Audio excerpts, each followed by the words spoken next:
2 p.m.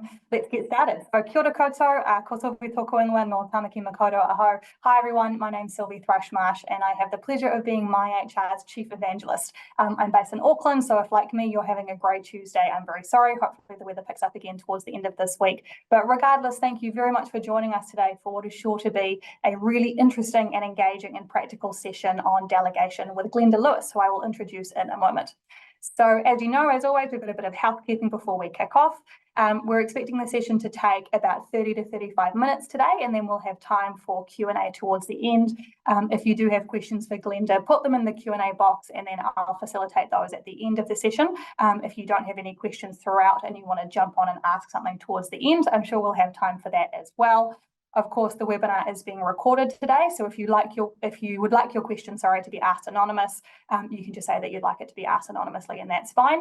The session will be available afterwards. You'll get an email in a couple of days letting you know that the link is ready to watch. So if you need to duck away to answer a call, or if you can't stay for the whole session today for whatever reason, you're welcome to catch up towards the end. So I am delighted to introduce you to Glenda Lewis, who has partnered with us for this session on delegation today. Glenda is a seasoned finance executive with over 15 years experience in CFO, CEO and COO roles, and she loves sharing her passion for fostering leadership growth, which is why we're running the session today. Glenda is the driving force behind the Leadership Academy, which is a 16-week course aimed at empowering driven leaders to cultivate high-performing teams. I've been fortunate enough to attend a couple of the sessions that she's run, and I'm convinced that you will find her as engaging and practical and as useful as I have. So Glenda, thank you for joining us today. Lovely to see you. Thank you very much, Sylvie. It's very nice to be here. Appreciate it. Now, when we were kicking around topics for this webinar, we discussed a couple of ideas and delegation came through as quite a strong one. So before we get started, what is it about the skill of delegation that is so important for managers and leaders to develop? Yeah, so I think if you look at the pain of not developing the skill of delegation, what ends up happening is the leader ends up just burning out over time, and they find that the key A players on their team start leaving because the leader is not challenging them. So really it's asking yourself, do you want to be the leader that has a great work life? Do you want to be satisfied with yourself? Do you want to have a team that you can trust, delegate, full of A players? And if those answers are yes, you have to master the skill of delegation. Nice, thank you. Well, look, I'll hand over to you and I will jump back in at the end to manage the Q&A session. Over to you, Glenda. Excellent, thank you. Okay, so thank you again, Sylvie, for welcoming me here today. As Sylvie mentioned, I'm Glenda Lewis. I currently live in Auckland, New Zealand, but I've lived many places. About 10 years ago, I saw a gap in practical leadership. So I saw a lot of people going on leadership courses, which in theory were great, but people would get back to their desk and in practice, their leadership actually never changed. So after that, I decided that I would be that gap filler. And now I help driven leaders learn the essential leadership skills. And I teach them in a highly practical way so that when the leader actually goes back to their real life, their practical leadership changes. I do over 300 people so far, and it's averaging 9.5 stars. So I'm very happy today to be here to share some of my learnings with you. So here's what we'll cover today. We're going to start off first of all by talking about what is the pain that you and your team experience from not delegating. Then we're going to talk about, in you not delegating, what is the problem you're creating? Then we're going to talk about what is possible for you as a leader. And then we're going to finish up with talking about how do you actually delegate. And then after the webinar, you'll actually receive one of my templates, which will help you right away delegate using this new successful method right away tomorrow. So let's start talking about the pain that comes in your life and your team's life from not delegating. We'll start with you. What typically starts is typically what ends up happening in leadership is people start working longer and longer hours, which leads to burnout. And obviously that's not fun. So you end up driving towards job dissatisfaction. Your team then starts noticing that it's not a fun place to turn up to work. Your A players are no longer being challenged, so they leave. Then you end up as a leader with a whole team of B players, so nothing is amazing. And what ends up happening with B players is the research says that although B players are okay, they only generate about 2/3 of the efficiency of A players. So all of a sudden you find yourself managing a team of twice as many people, but nobody's A's, everyone is a B. Let's look at it now from the point of view, from your team's point of view, because if you as the leader are not delegating, it's actually painful for your employee as well. The biggest thing that you end up doing and not delegating to your team is you take away learning opportunities from them. So you have these people on your team now who are saying, oh, there's no learning opportunities here. I'm not being challenged. They then start saying, well, you know what? I think I could be an A player, but nobody is helping me get there. They don't see the promotions and the pay rises. Obviously, the motivation and the productivity decrease, and then they leave.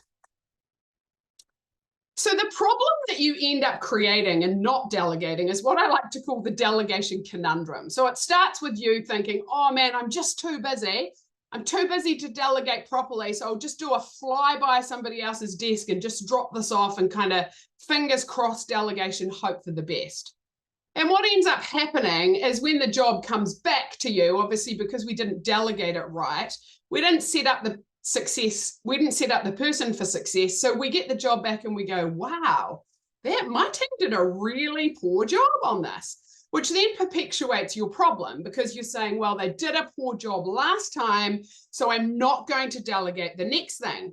And then the next task that comes across your desk might be an extra special task that you've got to pay very special attention to. And you say, oh, they didn't do a great job last time, which was actually from you not setting them up for success. So you say, oh, I'll just do this one myself because I know this one's got to be an extra high standard, which then results in your team leaving because they're not being challenged and you get stuck with a team of B players. So what is possible? Well, the research says that if a manager of a team of 5, so 5 people, delegates effectively, this is what it should look like, is you will get back 6 hours in a week. Let's just let that sink in. That's basically 1 extra day in your life. The leader's satisfaction, their job satisfaction increases 49%, and the capacity of the team increases by 20%. And this last one is a really fascinating stat that I love because what ends up happening through delegating is you start noticing people on your team who are actually A players who just want more and more and more, and they're so keen to absorb new challenges that you as the leader actually end up untapping a whole lot of potential and capacity in your team that you didn't know was there just because you decided to move tasks on in an appropriate way. So now let's dive in and talk about how to delegate. What I'm going to do today is I'm going to teach you 6 steps of delegation, and we're going to go through them very, very methodically. What I would ask is the first 5, 1, 2, 3, 4, 5 times after this webinar that you delegate, you follow these 6 steps exactly. Then once you've used this method 5 times, you're welcome to reduce it slightly only if those 5 tasks come back at the standard that you wanted. If not, please keep using this method until you are getting jobs back to the standard that you want. When I walk through these 6 steps, this process will take about 20 minutes for you to do in real life. About 10 minutes of you as the leader preparing and actually delegating the task, and then 10 minutes of you asking your employee or team member to repeat back to you what you've actually asked them to do.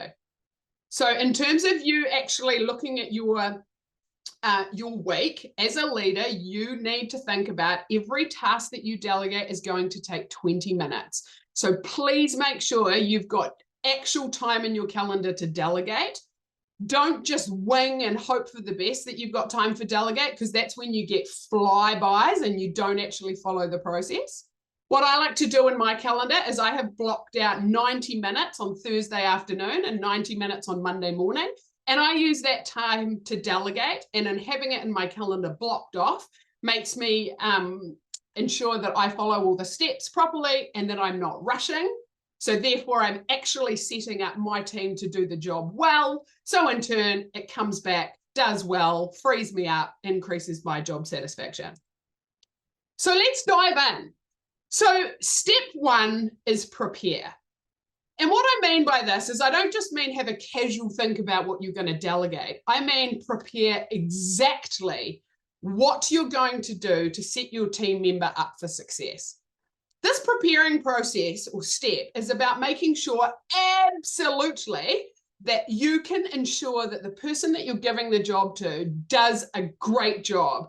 It is not just about, oh, I'm going to get this off my desk because somebody else can do it. So how do you prepare? Well, firstly, you need to be really clear about what you want done. Don't waver at all. Be really clear when you're preparing. So be like, okay, I want Glenda to prepare a presentation in PowerPoint using our company logos, about 5 pages, including these particular sections. Like, be very, very specific. Then what you want to think about what you don't want done. And if you've ever had a team member come back and you go, whoa, you've wasted your time on this particular step, or you look at it and go, man, those hours were completely unnecessary. It was probably because when you delegated to them, you forgot to tell them what this task does not include. So be really, really careful to set the boundary conditions in your mind of what you're asking them to do and what that doesn't include. For example, you might want to say, I need you to do that PowerPoint presentation. I do not want you to finalize it in Adobe, and I don't want you to add all the graphics. I only want you to prepare it like this. Then when you're preparing, make sure you start thinking about what a good job done actually looks like. So are you expecting a written email with bullet points? Or are you expecting it in a finalized PDF? Or are you wanting it published to the website? Be really, really clear of what a good job done actually looks like. And then go to your files and pick up some examples of what good actually has looked like to you in the past. And this is really important if this is the first time that you're learning how to delegate, or if you're running a new team, or there's a new team member. Not everyone is going to be clear about what your perception of a good job actually looks like. So show them, okay, this was a PowerPoint that Glenda did last time. I liked this. I didn't like this. Be really, really clear. Even show them an example of what you don't want. So this is what I saw last time. I do not like this particular section. We do not need to spend heaps of time fleshing out this particular part. Then you also need to decide if you care about only the outcome that you're delegating, or if you actually care about the process as well. For example, if you were to ask somebody to win a particular client, let's say you manage a sales team, and you really want to win Naylor Love, let's say, as a client, you want to be very careful are you delegating the outcome, i.e. Glenda, I need you to go and I win Naylor Love, but I don't mind what process you follow. Or are you also delegating the process that you want them to follow, i.e. Glenda, I need you to win the Naylor Love contract, but here's the steps I need you to take to get there. 1, 2, 3, 4, 5, 6, 7. So it's really, really important that you get all these things prepared in your own mind well before you even meet the employee. Remember, the whole aim of this Delegate for Success process is to make it as easy as possible for your team member to successfully give them the task. So you need to give them as much information as possible. Don't secretly set them up for failure. Give them any piece of information which might be helpful and set them on their journey. Then the next thing you're going to do is you're going to set up the meeting with the employee, whether it's Zoom or in person, either or is great. And you're going to go through the actual steps of delegation.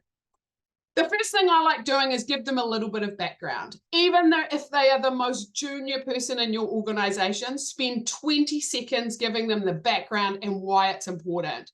The research says that if they can help see the greater picture, they start increasing job satisfaction and doing an even better job for you. Then the next thing that you do in your meeting is you describe the task very, very clearly. And because you already know, you've already prepared in your mind what good looks like and what it doesn't look like, exactly what you're expecting, what you're not expecting, whether you care about the end result or the process, it's very easy now to go into detail. You give them examples. I like, if I'm on Zoom, actually sharing my screen and pulling up an example right then and there to say, here's what good looks like. See this, let's walk through page 2. I liked this, I didn't like this. It just makes it so much more visual and easy for them to see right then in the moment what what you're asking them to create. When you are delegating the task, please make sure you use really clear language, especially if your team is across the globe or you've got new members of your team and cultural differences. Don't use words that are ambiguous. Don't use acronyms. Don't even use New Zealandisms. And please don't be sarcastic. Just use clear English. And if you're on the fence about something, like you don't mind if they do this or do that, commit exactly before you actually go into the meeting so you can remove any ambiguity. Things like end of day, end of business day, EOB, or things like a fortnight are things that I've come to learn. If you grow up in similar social circles, you know what they mean. But as soon as your company starts growing or you go international or you bring on new people, those acronyms and those words can get really ambiguous. And all of a sudden you're sitting there at 4:30 going, why have you got that report from Glenda? Whereas I didn't even know that EOB meant end of business. So be really, really clear on the language that you use. Then what you also should do in the meeting is give them an approximate estimate of how many hours you are expecting this task to take. Remember, they're going to be slower than you, so don't make them feel bad by assuming they're going to magically do it faster than you. See if you can work out how long it might take you, times it by 1.5, and tell them approximately that's how long you think it will take. It's not so you're micromanaging them. It's so that they can then start processing in their mind how long it's going to take so they can fit it into their week, so they know when to ask for help. And it's also so that you can reasonably set checkpoints and stop worrying about them.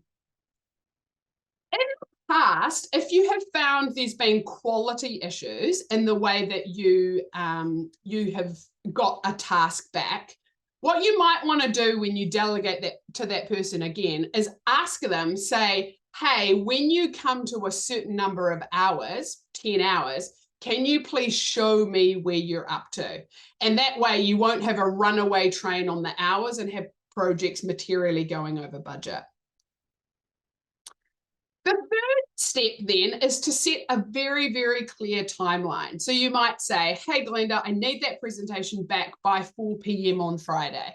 A clear timeline is two things. It is a time and it is a date. It's not end of day. It's not end of business. It is an actual crisp time with a date. Then once you've set them up with that end date, then what you need to do is explain why that timeline is important for you. Remember that the first couple of times you were delegating to somebody new, you do want to incorporate a little bit of fudge time so that you can have time to review the delegated task and maybe even send it back for some redos if needed for the first couple of times. But it's really important that you give them a time, so 4 p.m. Thursday, and here's why I need it by then, because I've got to present to Naylor Love at midday on Friday and I need Thursday night to prepare. All of a sudden, that emotional connection with the end game, that I need it for a particular reason, makes it way more likely that they will actually stick to the initial deadline. Whereas if all you say is 4 p.m. Thursday, they're sitting there going, oh, I got no idea why that's important. I've just been told a date, so they're way less likely to actually meet it. The fourth thing you need to do in the meeting is you need to tell them very clearly what authority they have to do the task. Please don't assume that somebody knows the authority that they have, even if you've worked with them before. Be clear on the authority that you are giving them and be clear on the authority you are not giving them.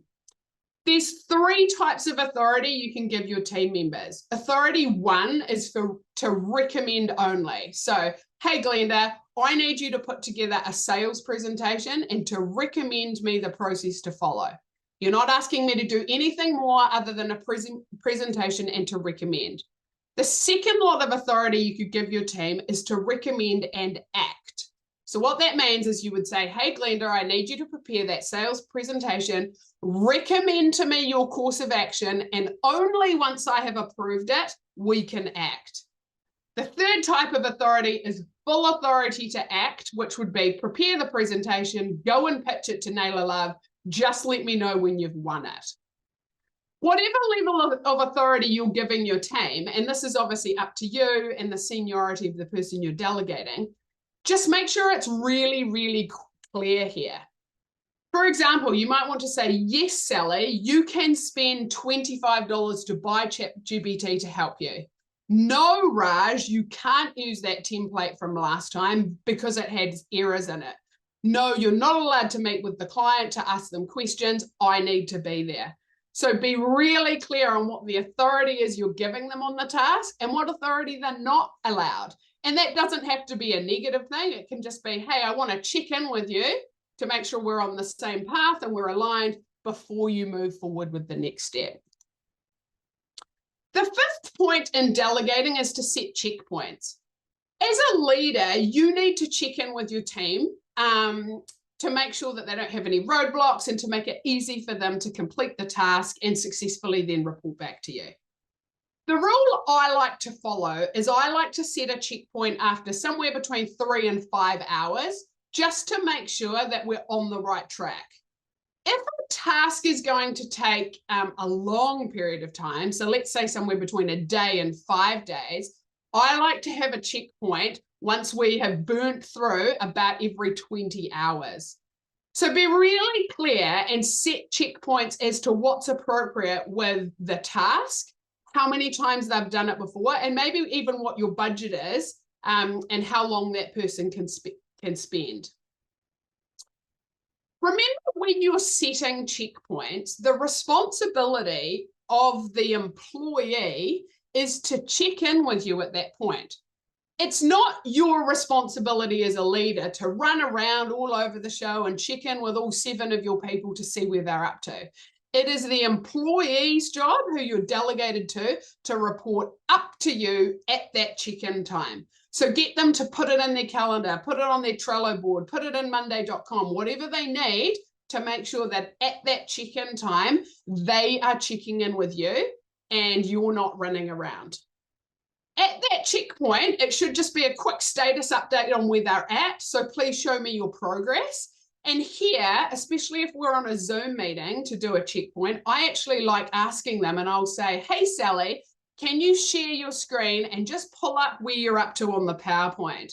Because then I can very visually and easily see how much work has been done. If there's a problem with the deadline, maybe if she's struggling with something that I can quickly help her out with. Whereas if you just get a verbal, yes, I'm on track, it's really hard for you to know, are they on track, but they're going to spring to you at the last minute that they're off track? Because we've all had a few of those. So you can actually really see in the moment how on track are they actually. So at the checkpoints, it's 5 to 10 minutes. Hey, Sally, how are you going? Please show me where you're up to. And then you're asking, do you have any roadblocks that I can help you with right now? And then I also like to ask them approximately how much longer do you think it's going to take you to get to the completion line? And at that point, you can mentally in your own mind assess if they're going okay, if you might need to bring somebody in to help them, or if there's maybe they're going amazing speed, so you need to delegate to them more. So step number 1 is you preparing. Step number 2, 3, 4, and 5 is what's happening in the meeting with the employee. Then step number 6 is you're going to take a breath. So that process is 10 minutes. So you've talked to them for 10 minutes about the task. You've shown them what good looks like. You've set a time frame. You've given them the authority and you've set up checkpoints. Step number 6 is you take a break and you ask the person to repeat back, what is your understanding of what I just asked you to do? And this process should take about 5 to 10 minutes for them to repeat back in their own words what they understood. And this is where you've got to be very, very in tune, listening to your employee, making sure that they picked up exactly what you asked them. Be really careful here if they parrot back your own words or give you exactly the same examples of what you actually gave them. If they do, ask them critical questions to make sure that they understand and that they're not just parroting something back that they actually don't understand. And that's it. That is the 6 steps of delegation. So 1 prepare step, 4 steps to do in the meeting, and the 6 steps to repeat back. And as I mentioned, after the webinar today, you will get a handout, a template that takes you through with fillable boxes so you can prepare in advance and use this process to actually delegate to your employees right away. A few extra tips and tricks for you. Over the years, I've seen many, many examples that have gone well and some that haven't. So just want to give you a few extra tips. Know in the depths of your bones that it's not going to be quicker to do it yourself. The first time you delegate, it might be quicker for you to jump in. The second time, it's probably the same speed for you to jump in as for somebody else. But the third time and going forward, it will never be quicker for you to do it. So never, never jump in. Remember, if you don't delegate, you're taking away a learning opportunity from your team and you're actively encouraging them to leave. So don't be that leader. The second tip, make sure you schedule time in your calendar to delegate. Those 6 steps take 20 minutes. 20 minutes doesn't just materialize in thin air. So block time in your calendar to delegate so that you are way more motivated to actually delegate when the time comes. Research shows that if you can block out 90-minute chunks, so that's delegating 4 things at once, that's the most efficient. But honestly, anything to get started is a big win.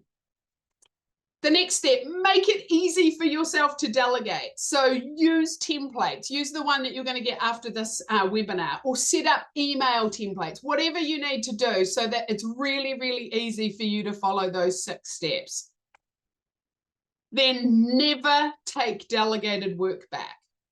If a task comes back to you incomplete or very, very low quality, it is the employee's responsibility to redo it, not yours.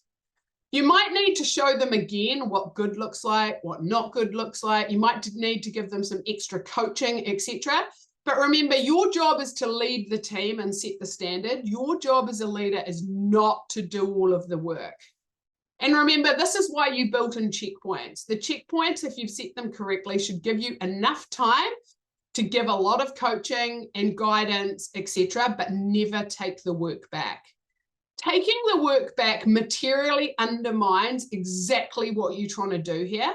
And what will happen is if you take the work back once, the employee will think that you will do it next time, and their standard will keep dropping, and so you perpetuate the problem. Then please, for yourself, do a debrief after the first 5 times you use this method to delegate. This is a new method. It will take time for you guys to learn it and to feel comfortable using it. So the first 5 times you use this method, ask the employee, how did it go? Then do a debrief with yourself. Okay, what did I handle well? What was a bit awkward? What step did you miss out on?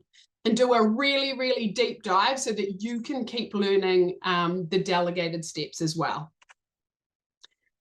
Then my final tip, if you're sitting here wondering, okay, what about all those tasks that I've already delegated that I didn't use this method for? What should I do about those? Well, my advice to you here is that you go away and meet your team members individually and ask them one question. Ask them that end question. Before you continue any more with this delegated task, can you please tell me what your understanding is of what I asked you to complete? So remember, that was that question for repeat back. So for every previous job you've delegated that you're not sure if the person got it, just ask them that question. And that will give you a very good idea if their understanding of the task was exactly what your understanding was. And then based on their answer, you may need to go back and delegate again right from the start to be really clear again. So let's refresh. Why should you as a leader delegate? Well, first of all, research says If you have a team of 5, you will get back on average 6 hours per week. So if you have a bigger team, it's a little bit more. Research also suggests that it will increase your job satisfaction by 49%, the leaders, and it will increase your team capacity by 20% as you tap more into the A players because they like the challenge. Interestingly enough, last year there was a study done and it talked about why people are leaving jobs. And they leave the main reason is they leave leaders and managers because they weren't challenged enough. So delegation is a way that you can add that challenge, you can help them get a promotion, that you can help them get a pay rise, all at the same time as you making your life easier. So delegation is the answer. Make sure you are the leader that can say, my team make my life easier. I know how to hold them accountable, and make sure you can say, I have a team of A players which I constantly add value to. Let me just quickly now tell you a little bit about the Leadership Academy, and then I'll open it up for questions and answers. So if you would like to transform your leadership, I would love to help you.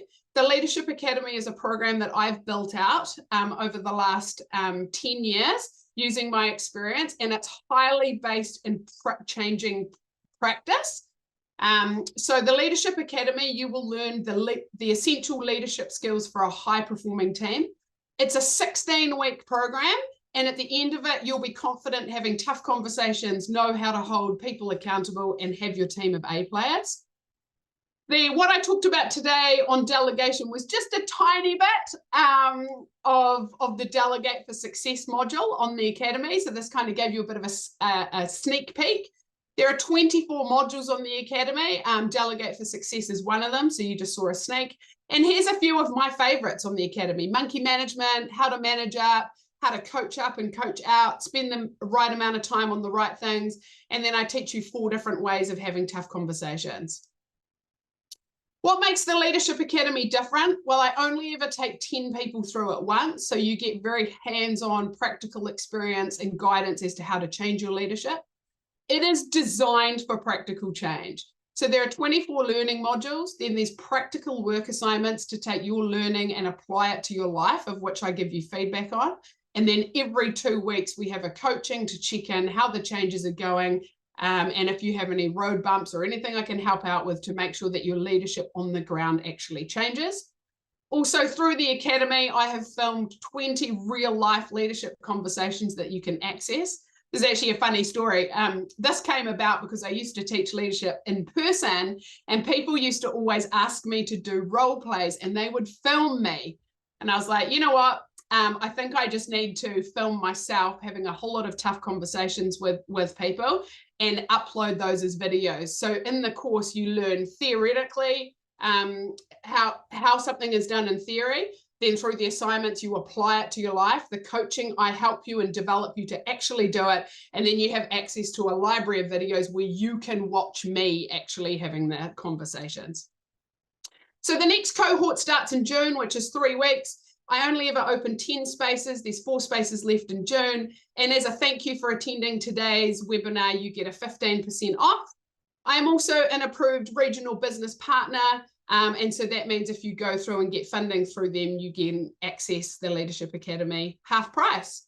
So if you would like to move forward, you can go on my website and book a call with me, or just send a note through the chat function. And I would love to help you on your leadership. And I guess at this point, Sylvie, we can open up for questions.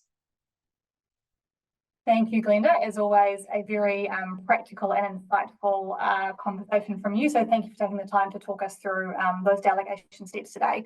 I know that as a young leader, I was certainly guilty of not sharing enough context and just kind of saying the outcome that I wanted and not taking the time to hand over properly. So I have many examples coming to mind where I could have done a better job of delegating in my own world. We've had a couple of questions come through. If anyone would like to flick a question through now for Glenda, you've got a few minutes to do so. We're at 2:34, so doing very well for time. If there's anything that you would like to understand more about either the course or just a question about anything we've covered today, now's your time to flick it through.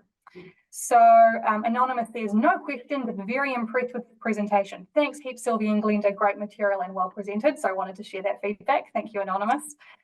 We've got a question here. How do you ensure your team doesn't see your delegation as fending off work, or that they are then doing extra work that they expect more compensation for? I'm confident in my communication, but fear some of my team might see it in the wrong light. What a great question. And this can often be the fear for people holding back some tasks. So you do need to be careful about this. And what I like doing is I like sitting down with my team and making sure I understand the career path that everyone wants to go on. Most people have some type of career path, or if they don't necessarily want a formal promotion with a job title, they're at least interested in a pay rise.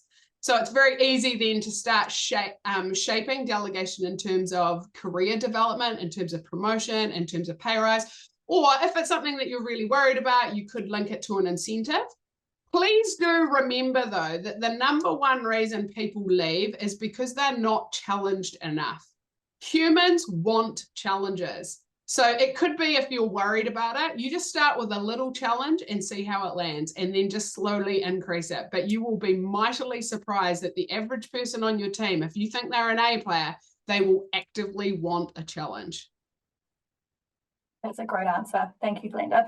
And part of what came up for me when I was listening today was thinking about that change management piece. So you mentioned that when you take delegated work back, you're setting an expectation that that will continue to happen, that if the work isn't done on time, or if it's done in a kind of sloppy, not good enough way, that there won't be any consequences because the manager will sort of sort it out.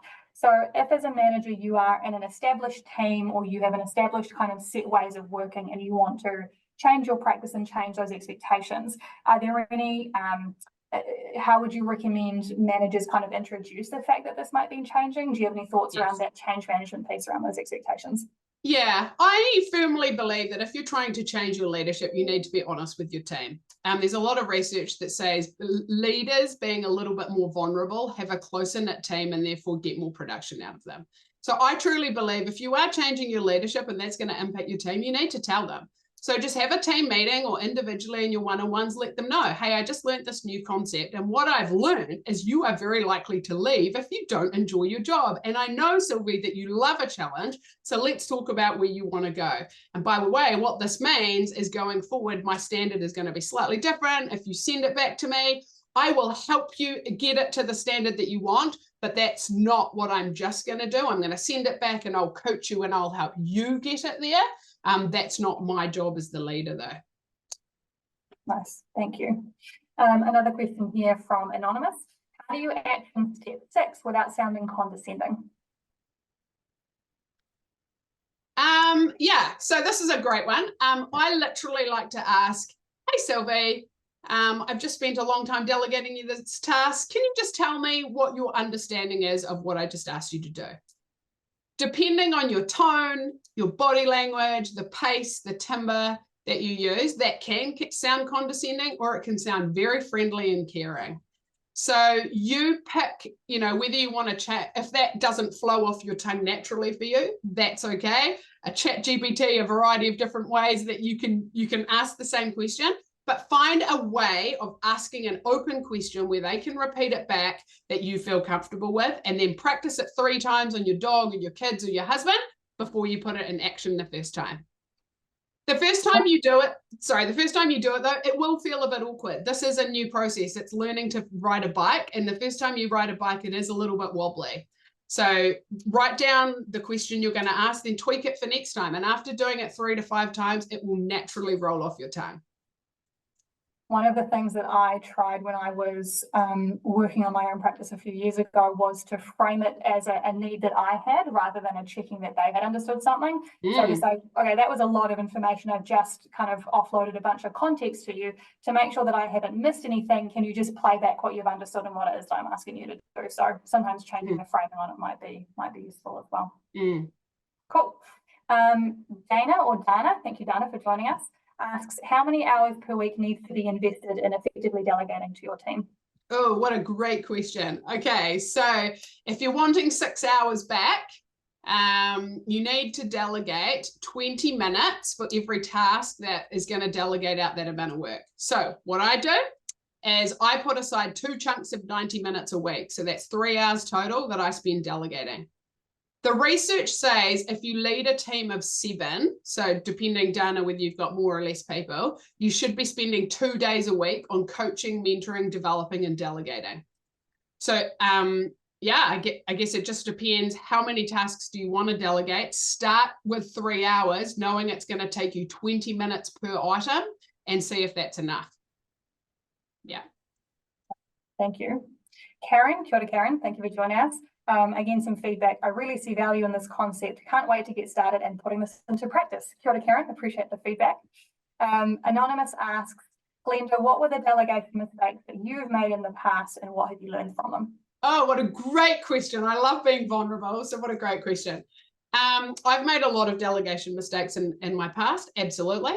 The one that is jumping to mind to me right now is the authority. I work a lot in finance, and you've got to be careful when you work with people about if you're asking them to do a particular task, sometimes there's an amount of money that they might need to spend to action that task. For example, if you're asking them to close a sales deal, you probably got to schmooze your customer and take them out for lunch or coffee or something. And so I have been guilty in the past in not setting authority as to what those limits are. And I remember one time when I was in Canada, the receipt came back and it was a complete blowout of a big, alcohol-fested dinner. And I was thinking they were going out for coffee. So the authority is the one that I pay special attention to now.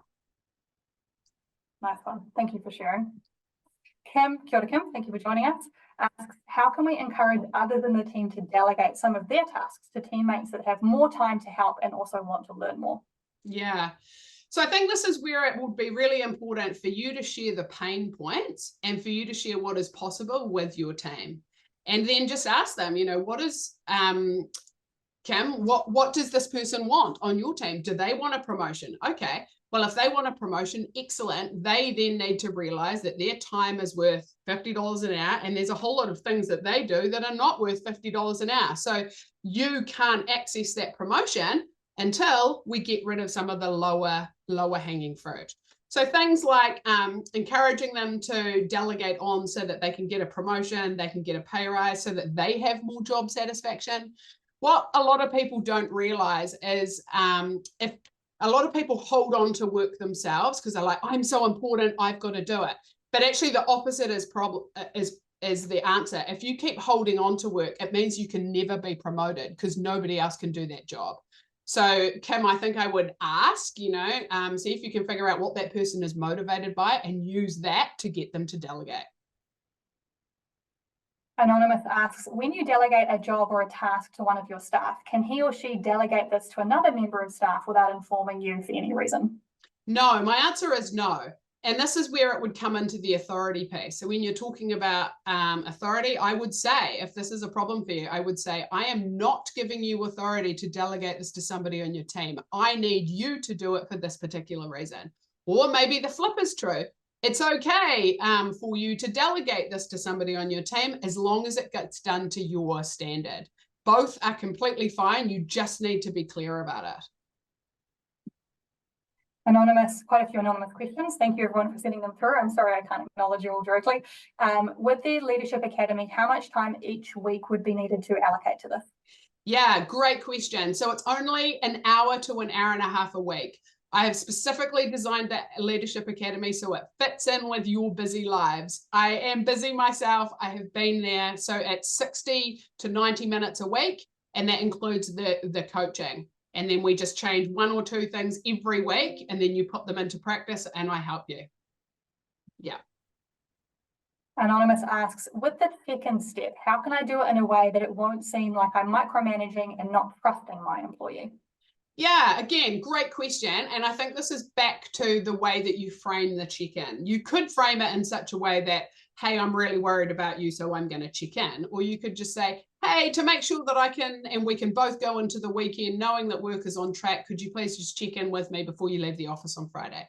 So it's really back to body language, how you ask the question. And again, Sylvie, I loved your suggestion of, bringing it back on you. So maybe you could say, actually, for my sanity for the weekend, can we just have a check-in before you leave?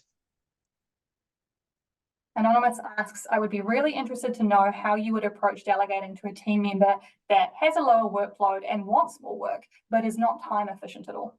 Yeah, I think I would start with delegating them small things and then also giving them some training and coaching on time management. So figuring out what is making them non-efficient. There's a lot of tools that can help people, even time batching or task batching things together. If you can try and understand what is making them a little bit inefficient, work with that at the same time as delegating them more and more things, and together kind of build up their efficiency and capacity. A comment from Anonymous, not a question, but just something related to what you're saying now. It's almost like people see being busy as a badge of honor. So if I can take a liberty there and turn that into a question, do you think that it's worth paying attention or putting some energy and time into as part of introducing some of these practices? Again, that kind of culture change around, we don't want to be busy, we want to be efficient, or yeah, what would be your thoughts on that? Yeah. It's interesting. I love reading books, and Mel Robbins just recently released one that she says, if you don't spend 10 minutes a day of just doing nothing, where you're thinking about, nothing, then it means that you will end up just being too busy, because you'll never be able to see the trees for the forest effectively. And so actually being busy is not a badge of honor. It's actually taking you away from your larger goal. So often you need to slow down to go faster. Cheryl, we have great topic and interesting insights. Thanks, team. And then second to last, or last question here, I should say. This is in the other direction. So Anonymous asks, what to do when leadership can't let go of tasks to delegate? Would you mind reframing that question? If you're an employee who is working under a leader or a manager who themselves can't let go of tasks to delegate, oh, I see. Yeah, do to manage up in those circumstances. Yes, great question. Thank you for reframing. So this is actually one of the modules we talk about in the Leadership Academy, is how to manage up, right? And one of the things that I teach about is you've got to make sure that you understand your leaders' priorities, what they're busy with, and how you can help them before they're ever going to delegate down to you. So that would be something where I would start with to say, when you're in your one-on-one with this leader who doesn't want to let go, when was the last time you said to them, hey, what's something that I could help you out with? I've got 3 extra hours, even if you don't have 3 extra hours, to say, hey, I'd love to help you with XXXX. Right. And in you understanding exactly what their priorities are, what's important to them, and where they're going. I mean, maybe they've got career aspirations that they have never thought about, that they can't attain until you can actually help them. So framing the questions in that way. Nice one. Thank you, Glenda. And then a last question from me before we wrap up, and just say thank you to everyone again and end the session. Part of what I think is really helpful sometimes as a manager or a leader is seeing lots of different ways of doing things. Mm-hmm. So when we're thinking about delegating and about reflecting on our leadership practice, are there any resources that you'd recommend? So books or TED Talks or thought leaders that you follow, anything that you would suggest people go and take a look at? Yeah, I'm actually just going to show you on my video one of my favorite books of all time. It's called If You Don't Want It Done Right. If you want it done right, you don't have to do it yourself. This is a gold dust book that I definitely go to. I also follow a few people on podcasts. The HBR Leaders podcast is really impactful. And if you go onto my website, I've got a few on there. If you do decide to go through the Leadership Academy, under every module, I give you recommended books to read, podcasts, and videos to watch. So you, through the Academy, even though it's only 16 weeks long, you basically get a year length of post-reading afterwards. Yeah. Nice. Thank you for sharing. We've got a request to show the book again, please. So people sorry. I can send it around if you want. If You Want It Done Right, You Don't Have to Do It Yourself, by Donna, D-O-N-N-A, Gennett, G-E-N-E-T-T. Yeah. Awesome. Thank you for sharing. Cool. Kim asks, what was the Mel Robbins book called that you mentioned earlier in the session? Oh yeah, it's actually a podcast on Audible, and it's called. Let me just bring it up. These are great questions. Take Control of Your Life. Take Control of Your Life by Mel Robbins. Yeah. Thank you. And that's a podcast, not a book. Yep, correct. Sorry. And it's free. It's free on Audible. Yeah. Love a free resource, the best. Last piece of feedback here. I wish I had known this 40 years ago. Thank you so much for this presentation. We will wrap it up there. We are starting to get towards time. First of all, thank you, Glenda, for taking the time to talk us through that today with 23 questions or pieces of feedback. I think you'll agree it was a very engaged session. If you like Glenda and you like the cut of her jib and would like to know more about the Leadership Academy, the details will be in the email that we send out in a couple of days with the link to recording. Glenda, before we wrap, was there anything that we didn't cover off today that you would like to share, or anything else that you just want to say to everyone before we go? Yeah, I just want to say I'm very active on LinkedIn. So if you're not sure if the Leadership Academy is quite ready for you right yet, just follow me on LinkedIn. I'm always posting tips, tricks. I have a few webinars that come up live. I'm always sharing what book I'm reading. So I know that I'd love you on the Academy, but it's not always the right time for people. So please just follow me, and I'd love to see you online and in due course in the Academy. Nice one. Kia ora, Glenda. Thank you again. Kia ora koutou. Thank you for joining us again for the session with Glenda Lewis from the Leadership Academy. That email with more details will be coming out in a couple of days. But in the meantime, I hope you have a wonderful Tuesday afternoon and look forward to seeing you at the next one. Ka kite, we'll see you again soon.